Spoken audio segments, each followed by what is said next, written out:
I was working for the Georgia Department of Corrections in 1982 as a correctional officer. I worked a constant 7-day shift rotation, and this week was on the 12 a.m. to 8 a.m. shift. It was in December on a cold, brisk morning that I punched my time card and headed for home. I was looking forward to this morning as I had planned a hunting trip on the 98-acre farm bordering the Chattahoochee River my family and I lived on. I arrived home and gathered my gear, trying to get as early a start as I could. My wife had already left for work, as most people do who have normal working hours. I usually called her when I was going hunting, but being in a hurry on this particular morning, I didn't. I had about a 2-mile hike to my tree stand and arrived there around 10:15. My stand was about 20 feet high on the front side, facing a thick patch of pines. The back side faced the river below and dropped off to huge boulders in the river below. I tied off my rifle to be pulled up after my climb to the top and began my upward ascent. I reached the top and positioned myself to pull my rifle up. Then, without warning, I heard a snap. I would later return to this site many times to reflect on my life. On one visit with a friend, I measured the distance from the top of the stand down to the boulder I landed on, 80 feet. As I began my fall to the river below, I could see the river coming up fast. I knew this was the end for me, and though it was just seconds before impact, it was as though I was in slow motion. So many thoughts raced through my mind. My wife, my daughter, my family, and no one knows where I am. Would I ever be found? Then darkness. How long this darkness lasted, I don't know. Then something wonderful happened. I felt myself leaving my body. I was floating a few feet in the air above the river. I looked on my body with mixed feelings. I was bleeding from my mouth, nose, and ears, and saw a trickle of blood underneath me on the boulder. As I was reflecting on the state of my body, I felt a pulling and began to rise very fast. I was traveling at a high rate of speed upwards through the atmosphere. As I left the atmosphere, I looked back and could see the earth. Such a beautiful sight. It was so brilliantly lit. As I looked ahead, I could see the planets. I thought to myself, this couldn't be. Where is Jesus? I was never told anything like this could or would happen when I died. Faster and faster, the speed was increasing. I saw other star systems and galaxies as I raced onward. I entered what seemed to be a hole of some sort. It was long and dark. However, around me I saw streaks of light made up of every color in the spectrum. I saw a faint light growing brighter and brighter in the distance up ahead.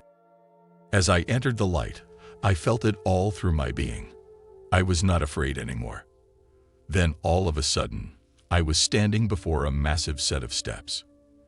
They led up to what seemed to be a bridge or walk of some kind. In the distance, I saw a sight so magnificent and astounding. A city made up of what seemed to be glass or crystal. The lights were of many colors that radiated from it. Never have I ever seen such a sight.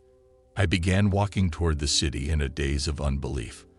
So many questions raced through my mind. I had to know where I was. What was happening to me?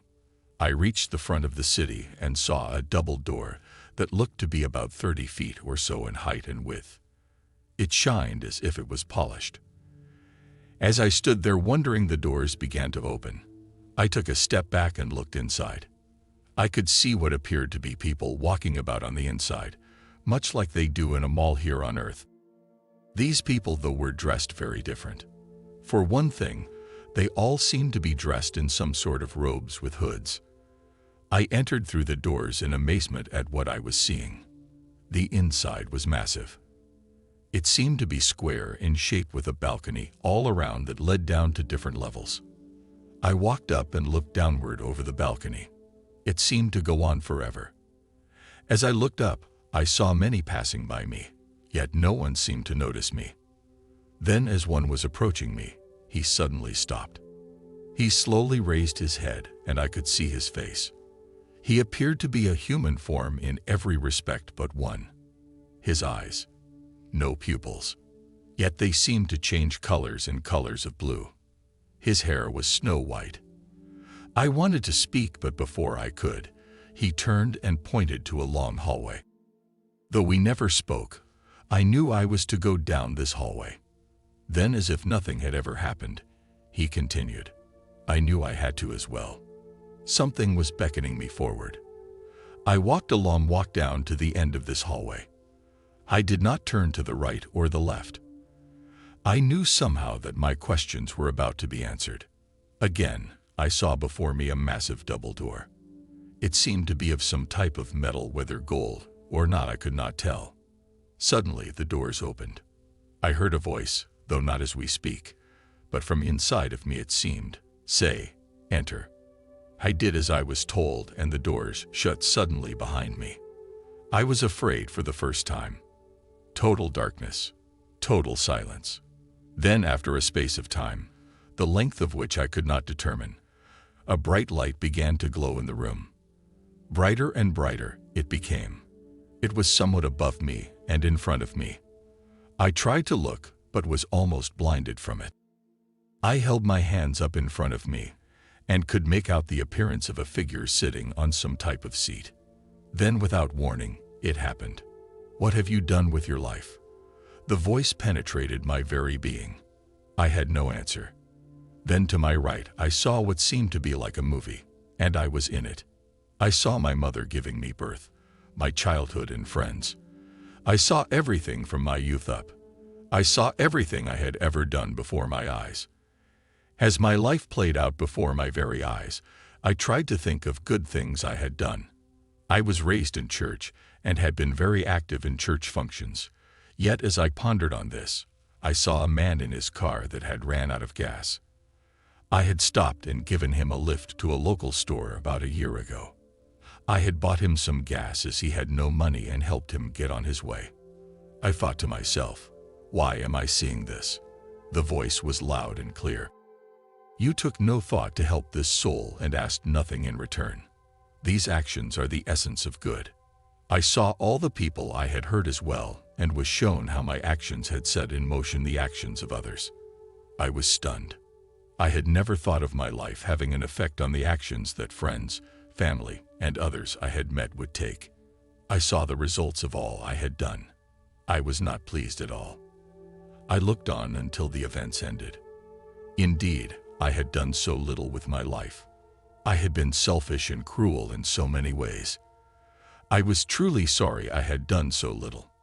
Then again, loud and clear, I heard the voice speak again. You must return.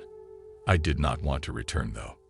I was content to stay and longed to stay even after the things I had seen and heard. I have so many questions, I replied. Things I need to know I don't understand. You must return and help others to change by changing your life. Physicians will want to perform surgery on you. Do not let this happen. If you do, you will never walk again. You will be visited by one who will bring you answers to the questions you have. When I call, you will come again. You will recover from all that has happened if you do these things. Look and see what lies ahead. I turned and saw the earth in a turmoil. Wars and death, terrible sights. Cities fell and new ones were built.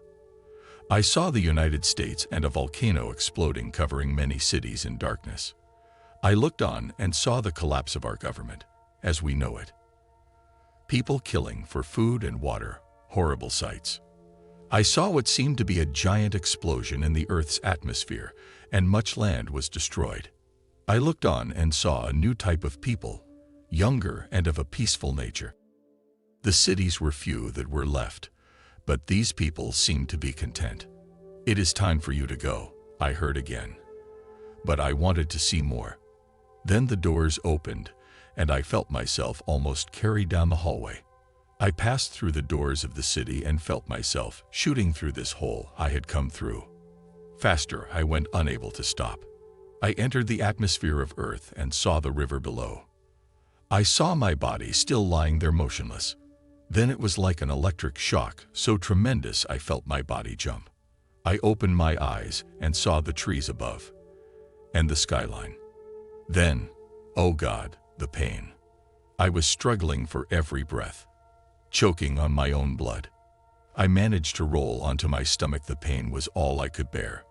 I looked at the sky and saw the sun was lower than I remembered. I looked at my watch. It was 5:30. My only thoughts were how I could get help. I noticed my rifle was not far from me, still attached to the rope I had tied around my waist. I began pulling it toward me. I managed to grab hold of the barrel and pulled it up to me. I fired a shot about every 10 minutes, hoping someone would come. It was getting late, and I knew I would not make it much longer, so I began crawling on my stomach, pulling myself with the stock of my rifle. I managed to crawl up a trail that ran down to the river. I crawled and crawled. The pain was so great I passed out many times. Through thick brush and briar patches I crawled. I wanted to give up. I was so tired and in so much pain. I knew though I had to make it at least to where I could be found, I hoped. I looked out in front of me and saw the road I lived on through the trees. I could hear sounds in the distance. Yes, thank you, God, I thought to myself. I finally found myself at the road and began a feeble cry for help. I was too exhausted though and just lay there in the road. My father-in-law was returning from work and found me laying in the road. "It's all right," I heard him say. "Help is on the way." That was the last I remembered until I saw the lights inside the emergency room. A doctor stood at my feet. "Can you feel this?" he said. "Feel what?" I asked. He had been sticking my feet and legs. I was paralyzed. "We cannot help you here, son," he said. "We are sending you by ambulance to a hospital that can handle your injuries." Whether from the pain or medication, I was out like a light. The next afternoon, I awoke to find 2 doctors standing at the foot of my hospital bed. They introduced themselves as my attending physicians and proceeded to explain to me that I must undergo surgery at once. The bones in my back that were broke were putting pressure on my spinal nerve, causing paralysis. Then I heard the warning I had heard before. Do not let them perform surgery, or you will never walk again. I understood completely, but knew they would not. I told them I must see my wife and daughter first. My wife arrived with my daughter shortly after the doctor's visit. I told her what they had said. She advised me I must realize they were doing what was necessary to help me. I did not know how to tell her what I had experienced. I tried to tell her it was my belief that I should not be operated on. Although she disagreed, she honored my wishes. When the doctors returned, and I told them of my decision, they were very upset. I listened to lecture after lecture. "Okay," one of them said, "if you never want to walk again, that's up to you." Then they left. That night I lay upon my bed and wept sorely. Was I insane? What was I doing? A light began to fill my room. "You will be well," I heard a voice say. Then it was gone. I composed myself and dozed off to sleep. Days turned into weeks, weeks into months. Then one morning I felt a tingling in my feet. I was overcome with joy. I told the nurse I wanted to get up and walk. She stared at me and said, "We'll see, we'll see." I knew I was healed without a doubt. The nurse put a call into my doctor, and the next morning he stopped by. "So you think you can walk?" he said. "Yes," I replied. "Well, we will see." A few hours later, I was taken down to the physical therapy room. They carried me by bed down and raised me up to a vertical position. The nurse helped me in front of a set of parallel bars. I gripped the bars and placed my feet firmly on the floor. 1 step, 2 steps. "My God, he's walking," the nurse said to the nurse who had brought me down. The next few days was hard. I took many trips to physical therapy and had numerous x-rays done per my doctor's orders. My wife and family were all amazed, yet I knew. I had been told. The rest had to be true as well. My doctor was more amazed when he found no bones pressing on my spinal nerve. I use his quote, "This is not normal. It seems a higher power has done for you what we were going to try to correct with surgery. I have never seen anything like this before." End quote. Since that day, My life has changed, and I have been able to help others in ways I never dreamed. I wanted to share this with all, as it is what has led me onward in my quest for truth.